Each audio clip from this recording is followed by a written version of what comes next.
Bem-vindos ao Farofa Geek no YouTube, eu sou a Bu e hoje a gente vai falar sobre o filme O Farol.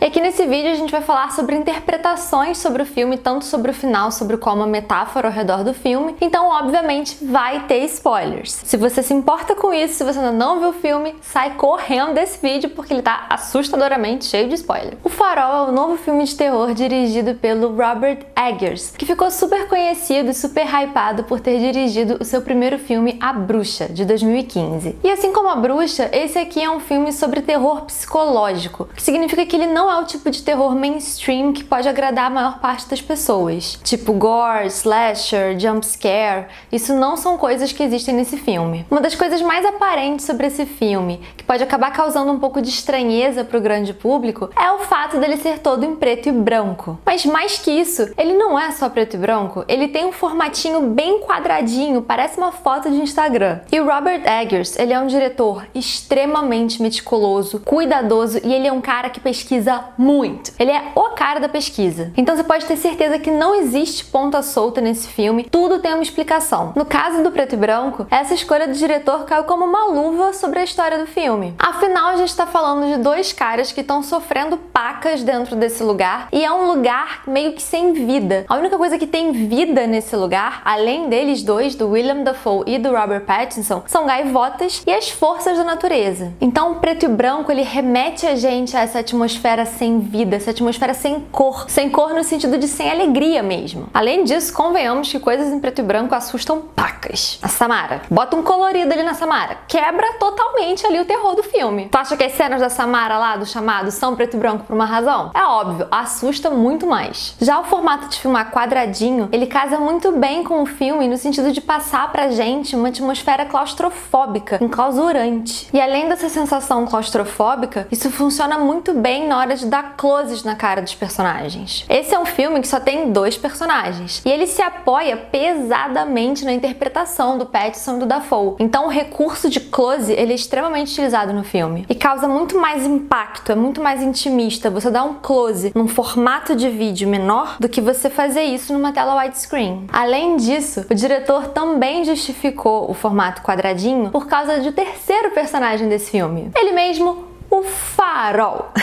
O farol, ele é um objeto compridinho e pequeno, então ele causaria mais impacto e passaria mais grandeza para o público se ele tivesse nesse formato quadradinho do que numa tela maior, porque numa tela maior ficaria uma coisa muito vazia, teria muitos espaços vazios na tela. O formato quadradinho ajudou a diminuir, a preencher esses espaços vazios e causar uma sensação de maior grandeza para o farol. Antes de começar a falar as teorias sobre esse filme, eu queria falar no que eu pensei quando eu vi o Farol. Primeiro de tudo, eu pensei em Lovecraft, que é um escritor expoente do gênero terror misturado ali com fantasia. Isso porque em determinado momento do filme, o Robert Pattinson, o Efraim, ele fantasia com o Thomas, o personagem do Willem Dafoe, meio que como uma criatura mítica do mar cheia de tentáculos. E isso imediatamente me remeteu ao Cthulhu do Lovecraft. Além disso, o próprio filme também mistura, esses elementos fantasiosos com um terror psicológico. Uma outra coisa que ficou muito na minha cabeça quando eu vi esse filme, gente, foi o Gabinete do Dr. Caligari. E consequentemente aí o expressionismo alemão. Primeiro de tudo, eu pensei no Gabinete do Dr. Caligari por um motivo muito pessoal. Esse filme, tirando a Samara, foi o filme em preto e branco que mais me deu medo na vida toda. Eu não sei se o Gabinete do Dr. Caligari é considerado terror propriamente dito, mas eu interpreto como terror, porque esse filme me assusta pacas. Mas a semelhança dos dois não está só por aí. Eles não são apenas dois filmes assustadores em preto e branco. Mas mais que isso, a própria utilização de elementos do gótico e a distorção da realidade que existe no mundo desses personagens também é uma das características, ou algumas das características lá do expressionismo alemão. Só que lá no expressionismo alemão são os objetos, as casas, os móveis, tudo tem uma distorção muito grande da realidade. Aqui essa distorção, ela é mais metafórica. Há uma distorção muito grande do tempo, qual foi, afinal de contas, o tempo que esses personagens passaram lá dentro desse farol, e há também uma distorção da realidade no sentido de não saber o que é fantasia, o que é alucinação e o que é realidade. Principalmente porque nós temos aí dois protagonistas nada confiáveis do filme. E especialmente as cenas que dão um close muito grande na cara do Willem Dafoe, do personagem dele, do Thomas, me lembram muito os closes na cara do Cesare do Gabinete do Dr. Caligari. As expressões faciais do Willem Dafoe, elas me lembram um pouco essa vibe do expressionismo alemão, né? O diretor, ele se utiliza muito das expressões faciais dos atores para dar o tom do filme. É mau presságio sair desse vídeo e não deixar o seu like.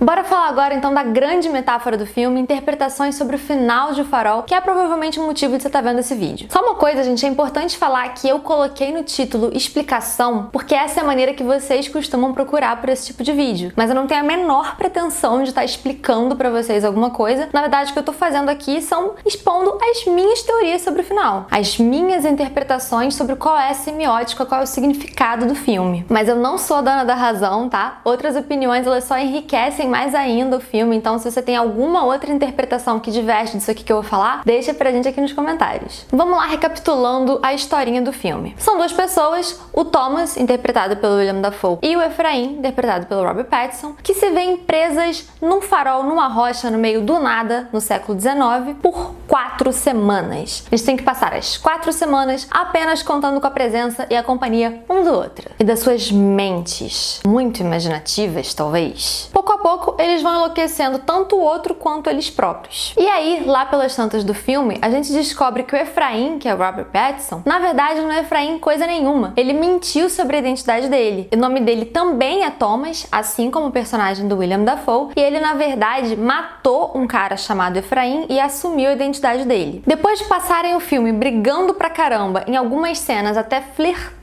se abraçando, bebendo horrores, o que provavelmente era querosene. E no caso do Robert Pattinson também se masturbando para uma miniatura de sereia de madeira, eles vão enlouquecendo, perdendo a razão, até que o Robert Pattinson acaba de forma passional matando o William Dafoe para conseguir descobrir, afinal de contas, o que raios tem naquele farol. Que o William Dafoe controlou o filme inteiro e nunca deixou o Robert Pattinson dar aquela espiadinha e descobrir o que raios que faz tanto sucesso, que faz os olhinhos do William Dafoe brilharem. Robert Pattinson chega lá em cima, olha para aquela luz, a gente nunca sabe o que é aquela luz, ele fica embasbacado, estupefado. Tão estupefado que em êxtase ele cai da escada. Vai rolando escada abaixo, corta a cena e na cena seguinte, que é a última cena do filme, a gente vê um Robert Pattinson do lado de fora do farol, estatelado, caído no chão, enquanto gaivotas consomem as suas entranhas e ele agonizando vivo. Selo filme família Pai Celestial de qualidade. Meu Deus, o que quer dizer tudo isso? Vamos com calma. Pra mim, a grande metáfora do filme é representada pela própria figura do farol. O farol, ele é um objeto fálico. Inclusive, o Robert Pattinson, numa entrevista, falou que o Eggers foi bem explícito no roteiro. Para os atores imaginarem como é que seria o farol, o Eggers, inclusive, falou,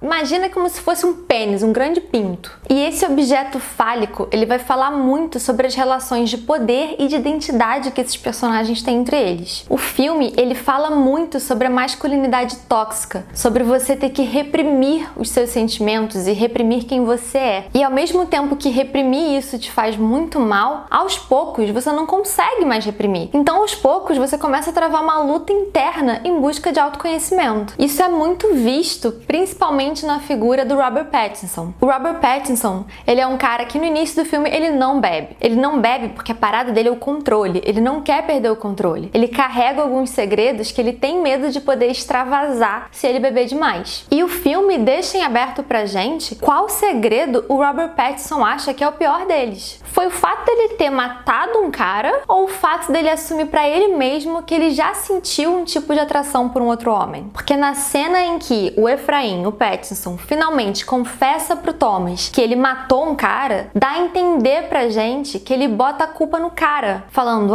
esse cara aí tava tentando me seduzir, ele tava achando que eu era o quê? Que era gay? Ele foi violento com o outro, não por uma atitude que o outro teve, mas por medo de algo que ele próprio poderia ter. Toda vez que esses dois personagens bebiam demais, ficava uma coisa quase que homoerótica no filme. Eles flertavam, eles dançavam, eles ficavam próximos um do outro. Em determinado momento, teve uma cena que eles quase se beijaram sim. E esse homoerotismo é algo que os dois personagens tentam muito reprimir, mas no momento de maior liberdade verdade, quando eles bebem e esquecem quem eles são, eles acabam botando tudo isso pra fora. E isso assusta muito os dois mais do que qualquer outra coisa. E isso também de um seduzir o outro fala muito sobre a relação de poder entre esses personagens. O que eles dois querem é o poder. Basicamente, o Thomas, interpretado pelo William Dafoe, ele tem o poder, afinal de contas, é ele que cuida do tal do farol, que é essa quase que entidade que tem uma luz ali maravilhosa que ninguém sabe muito bem o que é, mas que no filme dá a entender que se aproxima um pouco do divino. E o Efraim, ele não tem nada. O Efraim é o zelador. O Thomas não deixa o Efraim nem chegar perto dessa luz. E essa relação de poder e essa masculinidade tóxica, ela também é falada em uma cena lá no início do filme, quando assim que o Efraim chega, o Thomas bota o Efraim para fazer as atividades domésticas, que normalmente na nossa sociedade, infelizmente, elas são normalmente feitas pelas mulheres. Então, enquanto o Thomas já tem o poder e cuida do farol, o Efraim, ele cuida da casa, ele arruma a casa, ele cozinha, ele limpa tudo bonitinho. Lá pelas tantas do filme, o Pattinson fica puto com isso e fala: vem cá, olha só, eu não vim trabalhar aqui pra ser mulherzinha de ninguém não. Usar isso contra ele, falar nessas palavras, eu não sou mulher de ninguém, mostra bastante esse jogo de poder entre eles e também essa masculinidade tóxica, essa ideia de que se eu sou isso, eu sou afeminado, eu sou mulherzinha, esses preconceitos que estão enraizados na nossa sociedade. A gente só vê o Pattinson e o Dafoe vulneráveis, demonstrando sentimentos, quando eles estão trêbados, quando eles estão sem razão nenhuma, perderam completamente a noção da realidade. E isso é ou não é uma coisa que acontece muito hoje em dia? As noções de que homem não chora, engole esse choro, rapaz, um pouco das coisas que a gente já falou lá no nosso vídeo sobre masculinidade tóxica analisando Striking Vipers. O desejo e a sedução no filme também estão muito presentes na figura da sereia. Como eu já falei antes, o Robert Pattinson ele passa o filme se masturbando algumas vezes para a figura de uma sereia de madeira que ele tem, que ele fica fantasiando que é uma sereia de verdade. Sereias são figuras mitológicas muito utilizadas no nosso inconsciente coletivo, no nosso imaginário coletivo, para falar de sedução, de desejo. São figuras que te seduzem e depois te matam. E o Robert Pattinson, ele fica fantasiando sobre essa sereia do sexo feminino. Só que em determinado momento do filme, ele vê o William Dafoe numa figura um pouco mitológica que pode ser que se pareça um pouco com uma sereia. Foi até inclusive a hora que eu falei que eu lembrei do Cthulhu. Então é quase como se conscientemente o Robert Pattinson tivesse se masturbando para a figura de uma sereia, mas quando ele deixava o cérebro dele boiar, era a figura de um homem que ele via. Agora, bora falar de interpretações sobre o final do filme. O filme, ele mescla duas figuras mitológicas gregas que normalmente não teriam nada a ver uma com a outra. A figura do Proteus com a figura do Prometeus. Na mitologia grega, o Proteus seria um antigo deus do mar. Não somente do mar, mas como da água, todos os elementos de água. Ele é amigo de todas as criaturas marítimas, ele consegue prever o futuro, mas não faz muita coisa para mudar ele, e ele detém todo o conhecimento. Só que ele não gosta muito de dividir o conhecimento, não. E ele era conhecido na mitologia como Old Man of the Sea, que em tradução significa o velhinho do mar. Já conseguiu identificar a referência? É isso aí. Ele, o Proteus, no filme, ele é representado pelo William Dafoe, pelo Thomas. Já a representação do Prometeus, ela já fica mais evidente para quem curte mitologia grega. Prometeus é um titã que roubou o fogo dos deuses para dar para os humanos. Só que o Zeus não gostou muito dessas ideias dos humanos terem fogo, não. Ele achou que os humanos iam acabar ficando mais poderosos que os deuses e se rebelar. Então, como castigo, o Zeus amarrou Prometeus numa rocha e deixou ele lá pro resto da humanidade para ficar sendo cutucado por águias que comiam as entranhas dele enquanto ele estava vivo assistindo tudinho. Pouco sádico Zeus, mas tudo bem. Fica claro pra gente, principalmente no final do filme, que a figura do Prometeus, ela é a figura do Robert Pattinson, é o Efraim. O que aconteceu aí basicamente é que o Efraim, ou o Prometeus, roubou a luz, ou o fogo do Thomas, né? Ele roubou a luz do farol do Thomas e como castigo divino, ele caiu e na queda ele acabou perdendo todos os movimentos, ficando ali paralisado, tendo que assistir enquanto gaivotas comiam ele vivo. Tendo aí então o mesmo fim que o Prometeus. Uma coisa que é legal sobre o Robert Eggers é que ele faz muita pesquisa, mas ele se orgulha muito da pesquisa que ele faz. Então o que acontece é que ele conta essas coisas em entrevistas. E uma das coisas que ele falou foi sobre Jung. Ele falou em uma entrevista que o filme ele carrega muito os conceitos de Jung também. E como a gente já explicou bonitinho lá no nosso post sobre nós, vou deixar linkado aqui na descrição do vídeo para vocês darem uma olhada, os principais conceitos que o Jung galgou foram de inconsciente coletivo, a figura dos arquétipos que viriam desse inconsciente coletivo e também os conceitos de persona e sombra. Uma ponte aí que o filme pode flertar com os conceitos de Jung é justamente quando ele fala de inconsciente coletivo, porque o filme ele é bem sedimentado em figuras mitológicas, e a mitologia nada mais é do que a construção de alguns arquétipos que ficam lá no nosso inconsciente coletivo, quase como se fizesse parte do nosso instinto. E seria por isso, por exemplo, que diferentes religiões teriam a mesma base, ou que histórias diferentes eram contadas em lugares muito distantes, porque basicamente a gente teria conceitos imprintados na nossa pele, na nossa memória, que fariam parte da nossa espécie. Mas além disso, o fato dele ter mencionado o Jung faz a gente achar que talvez o filme ele retrate a mesma pessoa em épocas diferentes da vida. A nossa primeira evidência disso é que tanto o personagem do William Dafoe quanto o personagem do Robert Pattinson se chamam Thomas. Um é mais velho e o outro é mais novo. E o filme ele brinca muito com essa briga de identidade, a busca pela sua identidade. E no filme os dois não sabem muito bem quem são. Os dois mentem sobre quem eles são. Fica muito claro pra gente desde o início que o William Dafoe não é um marinheiro experiente coisa nenhuma. Ele teria morrido no mar se dependesse dele. E mais pra frente a gente também vê que o Robert Pattinson também não é nada confiável. Ele mentiu sobre o nome dele, ele matou uma pessoa e depois assumiu a identidade dela. Associados a isso, a gente tem o fato de que a gente não sabe quanto tempo se passou no farol. O farol, ele representa uma distorção da realidade. A gente não sabe mais quando é dia, quando é noite. Se passaram só 4 semanas ou se na verdade os personagens enlouqueceram e estão lá esperando resgate há 35 anos. Ninguém sabe disso. Na real, pode até ser um amigo imaginário do outro, a gente nunca vai saber. E esse conceito dos dois Thomas serem, na verdade, a mesma pessoa, casa muito com o conceito do Jung sobre persona e sombra. Pro Jung, persona e sombra são dois arquétipos de uma mesma pessoa. A persona é a personalidade que a gente extravasa para a sociedade. É como a gente gostaria de ser lembrada. Mas a sombra é quem a gente esconde da sociedade. Tipo aquela música do Capital Inicial, o que você faz quando ninguém tá te vendo? Se for realmente isso, fica difícil a gente tentar identificar quem seria a persona e quem seria a sombra, porque os dois ali não são flor que se cheire não. Mas dentre as milhões de teorias para esse filme, essa com certeza é uma das possíveis. E para finalizar, para vocês verem a riqueza desse filme, como ele possui diversas interpretações, eu vou ler para vocês o trechinho de uma entrevista que o William Dafoe deu, que para ele é a interpretação que ele teve do filme. É sobre masculinidade tóxica. Eles estão empurrando um ao outro pro seu limite por medo de descobrirem quem eles realmente são. E os dois são culpados. Eles têm um senso de culpa do que é errado. Não há julgamento moral nessa história. É só uma história sobre dois caras lutando para descobrir como sobreviverem a eles próprios. É uma história simples, mas tem raízes existenciais sobre masculinidade, dominação e submissão. Um filme bem denso, repleto de metáforas, do jeitinho que a gente gosta. Eu só tenho uma crítica a esse filme, eu acho que ele podia ser um pouco mais rápido sim. Lá no meio eu acho que ele acaba ficando um pouquinho cansativo. Bom, e essas foram as nossas teorias e interpretações pro filme, sobre o que aconteceu no final e a grande metáfora de Farol, mas a gente quer saber a sua opinião. Qual foi a sua interpretação pro final do Farol? Deixa pra gente aqui nos comentários. Se você gostou desse vídeo, compartilha com seus amigos, se inscreve no canal, deixa seu like e acesse o Farofa Geek para outros conteúdos muito bacanas do universo pop.